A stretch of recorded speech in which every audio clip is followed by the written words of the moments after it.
यहाँ लोगों से बातचीत करेंगे।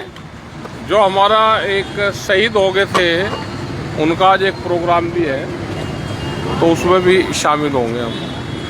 किसान आंदोलन चल रहा है सर, खनौरी बॉर्डर पे भी बैठे हैं और शंभू बॉर्डर पर भी बैठे हैं, किस तरीके से? देखो, हमने ये कहा कि सारे लोग आपस में बातचीत करो, अलग अलग चलोगे अगर बात वही है कि बटोगे तो लुटोगे, यही है, सबको इकट्ठा रहना पड़ेगा। और हमने पिछले 10 महीने पहले से ही, जब वो आंदोलन शुरू हुआ, जब से ही उनको कहा कि एसकेएम और सब लोग इकट्ठे जाएं, दिल्ली की कॉल कोई भी अलग अलग ना दे। कोई यूपी वाले कॉल दे देते हैं कि दिल्ली चलेंगे, कोई राजस्थान वाले कह दें कि हम भी दिल्ली जाएंगे।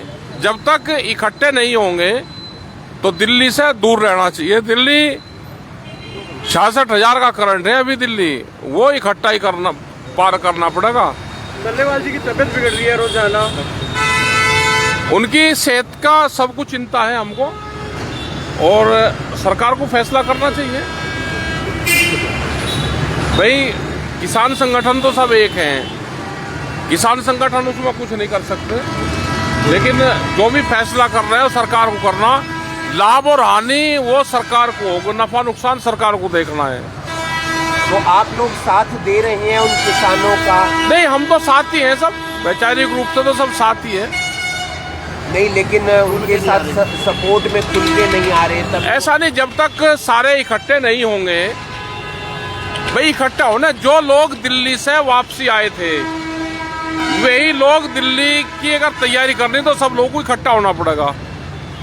अकेला झुंड में से जाके अकेला बाहर कुछ नहीं हो सकता, उसकी हार होगी। तो वो कैसे इकट्ठे होंगे सारे?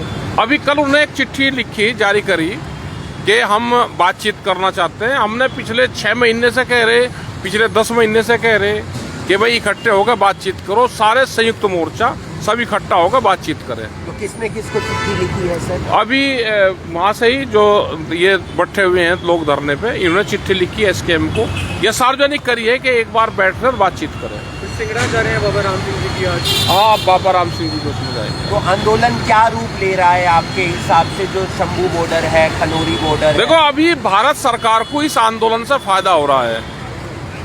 अभी उसको फायदा क्या है कि ये पंजाब की जमीन पे है, पंजाब में सरकार आप पार्टी की है, इससे वहाँ की जनता नाराज हो रही कि किसानों का, सिख समाज का यही काम है कि रास्ते रोक लेते हैं, हमारा इंडस्ट्रीज बंद हो रही।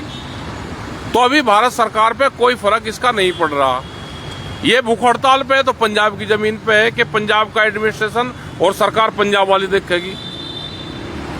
तो ये आंदोलन अभी 4 से 5 महीने और चलेगा। तो क्या लग रहा है, सफल होगा ये आंदोलन? अभी ये तो नहीं पता कि सफल होगा, अकेला अकेला क्या सफल होगा भाई, जब तक इकट्ठे नहीं। डल्लेवाल जी को कुछ कहना चाहेंगे?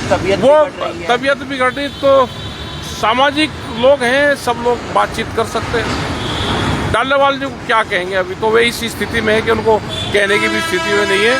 और जहाँ तक वे जा लिए वहाँ से कोई वापसी हटना अब नहीं लगता कि वहाँ से आदमी वापसी आएगा। अभी तो आप भी गाजीपुर पर बैठे हैं या बैठे? नहीं, हम नहीं बैठे। अभी हमारा कोई प्रोग्राम गाजीपुर का नहीं, हमारा कोई प्रोग्राम दिल्ली का नहीं है।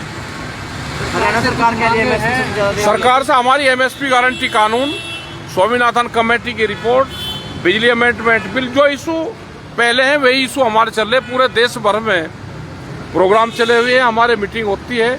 और जिस तरह से यहाँ के मेंबर पार्लियामेंट ने बयान दिए कि 750 लड़की गायब है, तो उनसे जानकारी जरूर करनी चाहिए। और इस तरह के उल जलूल बयान किसानों के खिलाफ नहीं देने चाहिए।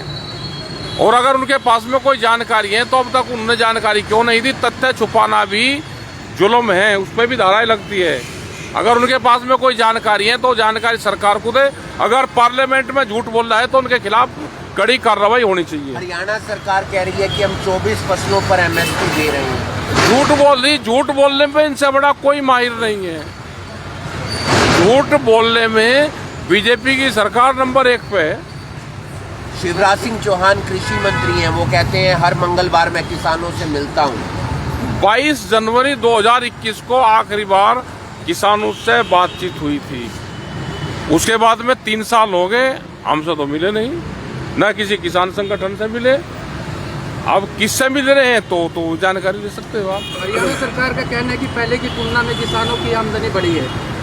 भाई ये तो मजबूरी इनकी कहना पड़ेगा इनको। कहाँ पे आमदनी बढ़ेगी? फसलों की आमदनी तो नहीं बढ़ी, कर्जा जरूर किसानों पे बढ़ा, कर्जा बढ़ा हुआ, आमदनी नहीं है। तो अब क्या कुछ रूपरेखा रहने वाली है? अभी एसकेएम की मीटिंग चल रही है। हम पूरे देश भर में जो सरकार की पॉलिसी है, हम अपनी मीटिंग कर रहे हैं।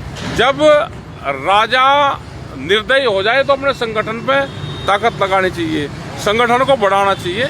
अभी भारत सरकार संगठनों को तोड़ने पर लगी हुई है, हम अपने संगठन को बचाने पर भी काम कर रहे हैं। शंभू बॉर्डर भी जाएंगे आप? खनौरी नहीं, तो अभी नहीं, खनौरी चले गए थे, शंभू नहीं जाएंगे। आज प्रदेश भर के किसान नेताओं की मीटिंग रखी है कोई? आज यहाँ पे मीटिंग रखी, हरियाणा एसकेएम की मीटिंग है और उसमें हरियाणा के बाबत कोई चीज वो तय करेगी। तो यूपी सरकार आप लोगों को पूरा दे रहा है गन्ना का पैसा? नहीं दे रहा, गन्ने का नहीं। ना रेट बढ़ा और ना गन्ने का पिछले साल का भी भुगतान नहीं हुआ। क्या कमी लग रही है, क्या बढ़त? ये सरकारें किसान के, गांव, गरीब, मजदूर, आदिवासियों की नहीं है।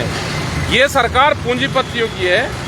किसानों को कर्जे के जाल में फंसाएगी, उसकी जमीन छीनने का काम करेगी। हाईवे की सारी जमीन किसान से चली गई, व्यापारी के पास में जमीन जा रही है। ये सिलसिला अभी जारी रहेगा। किसानों को जमीन ना बेचें, आंदोलन का रास्ता अख्तियार करें और एक बड़े आंदोलन की रूपरेखा तैयार करें। राकेश टिकैत के पास तमाम कार्यकर्ता हैं, तमाम लोग हैं, लेकिन वो शांत क्यों है? अभी तो पूरा देश ही शांत है। अभी तो संगठन कैसे बचे उस पर काम चल रहा। एसकेएम दिल्ली से वापसी आया, नया एसकेएम बन के आंदोलन कर रहा, दूसरे वाला अपने घर पे बैठा। इकट्ठे नहीं होंगे तो लूटेंगे। आप प्रयास करेंगे बीच की बिल्कुल कड़ी प्रयास बनेगी? कर रहे हैं। हमने 5 मेंबरी कमेटी बनाई है, वो उनसे संपर्क में और बातचीत कर रहे हैं। जडूनी जी भी आएंगे साथ?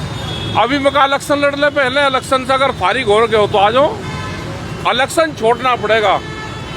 जब आदमी इलेक्शन का भूत छोड़ देगा और वो आंदोलन में वापसी हो जाएगा, कोई दिक्कत नहीं है। इलेक्शन भी एक बहुत बड़ी बीमारी है। आपने तो टाइम से छोड़ दिया। हाँ, हमने छोड़ दिया था पहले ही। हमने ज्ञान प्राप्त हो गया और को बता रहे हैं कि ज्ञान प्राप्त कर लो, अब बीमारी से बगल हट जाओ।